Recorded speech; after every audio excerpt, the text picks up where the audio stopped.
Okay. So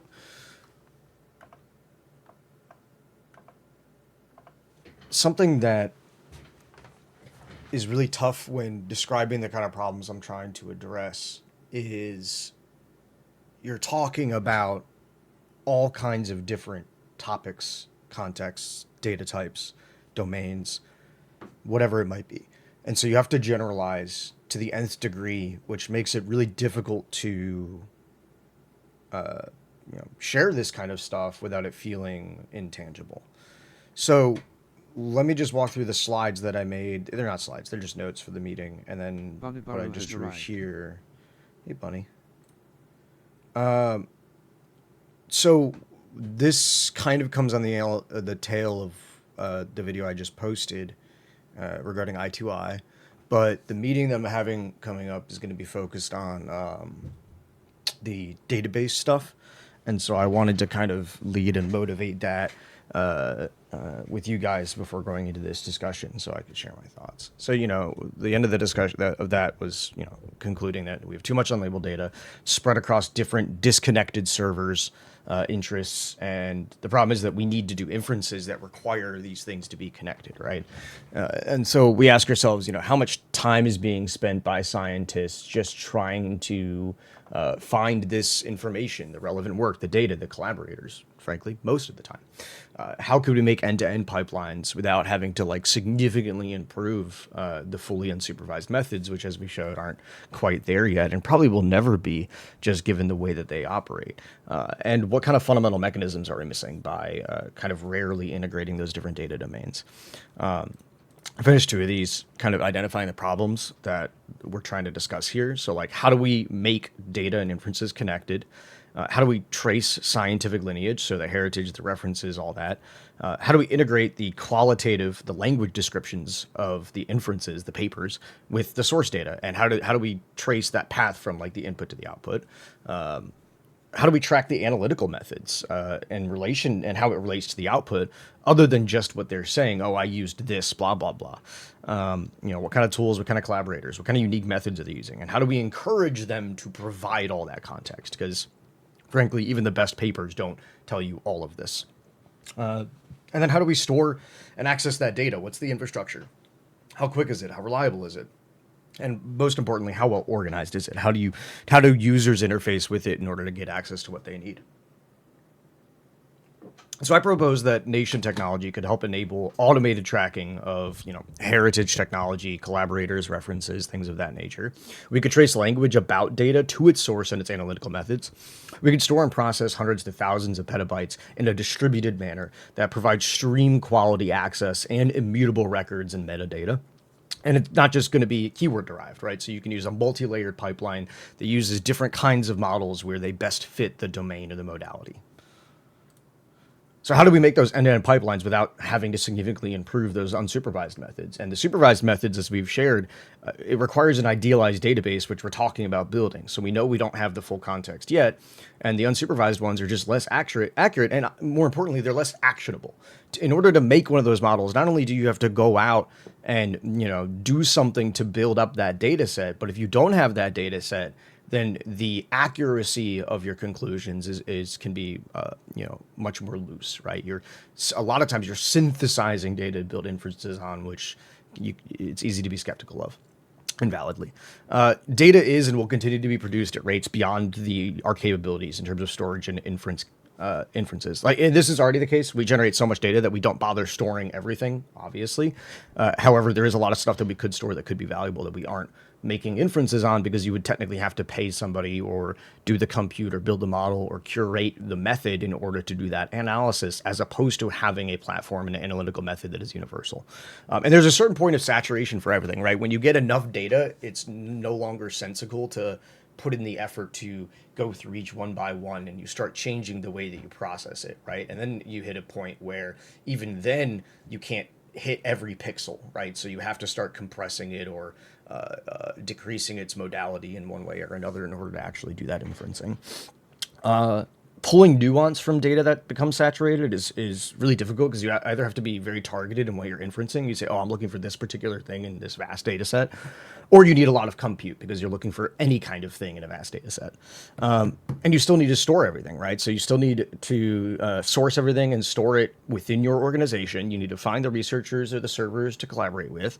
And, you have a dependence on often commercial non-bespoke services like Google Drive or something like that, or, a storage cloud or whatever it might be. It's not designed to curate and host data that then interconnects it between its inferences and its sources and so on, right?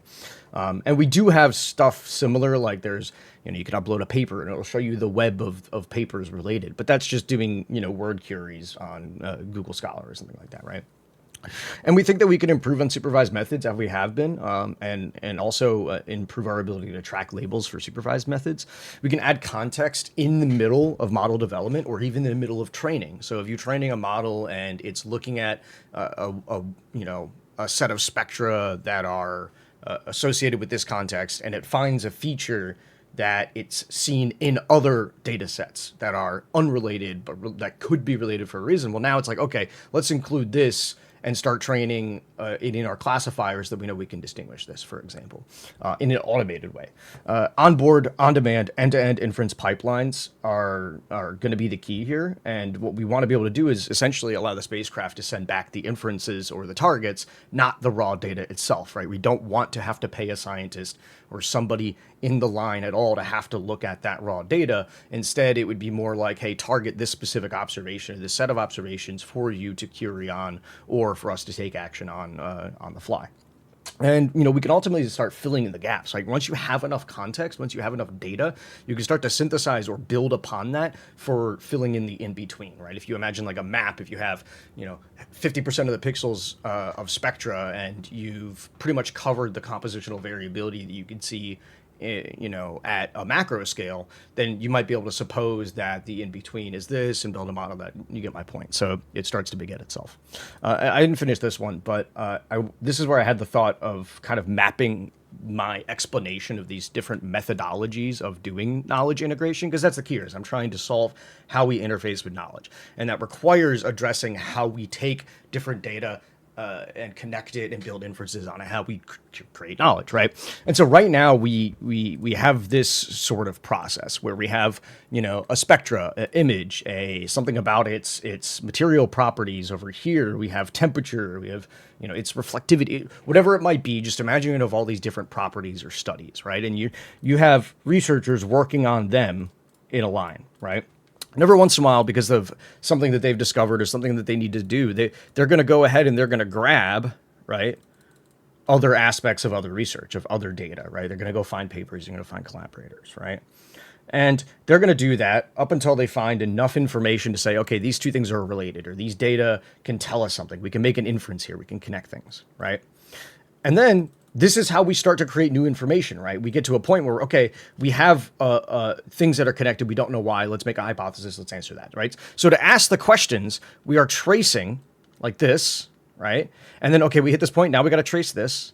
Okay, well, now we got to trace this. Now I got to trace this. Okay, well, this connects to that. Well, now I got to trace this. Well, now I got to trace that. Well, that connects to that. You see how we are effectively creating a web of connectivity that is ultimately extremely inefficient, right? Because we don't know what this is, so we can't exactly plan for it, right? However, if we have this, and this locally stored in the same context and integrated in the way that I'm discussing, then what we're instead talking about is something more like this, where it's like a cascade, right? Where you have this data and it's connected to this for this reason, it's connected to this for this reason, and so on. You have the entire lineage of the heritage and the source and the outputs, right? And so when you want to create new information, when you want to access that and make inferences on that new context, that connection that we talked about in the above diagram, well, now you're tracing ba, ba, ba, ba, ba, ba, ba, ba, ba. And if you want to look at in more detail how things are related, well, then you can go in if you feel it's necessary, but you are able to see the full path, right, when approaching the question. And then you really only have these two, right? You have whatever connections you made in between, and then you have the pre-traced heritage of that knowledge that you didn't have to go through and source in that very convoluted way. And so this is just kind of a graphical way of representing this kind of thinking, this kind of knowledge integration. Currently, this is how we integrate knowledge. Several sparse sources.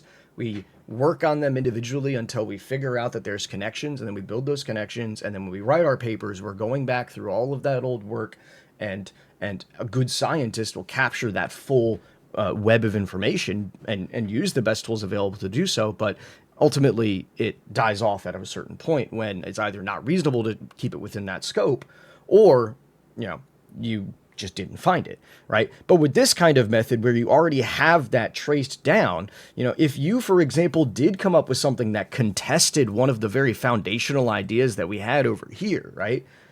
Well, it's a lot easier now to make that connection between the fundamental mechanism that was proposed and all those different inferences that we made beyond it. It doesn't require us to rewrite history, as a lot of YouTube headlines will try to claim whenever you see a big science result that seems like hyperbole, right? It's actually going to allow us to build this loop that I've talked about in a couple other rants, where the source of the data, the process we put it through, and the output can be traced back all the way to the most fundamental mechanisms and understanding of our world. And so that when we go and approach those fundamental mechanisms, which is kind of that next slide, we now have the full context and we don't have to retrace it every time.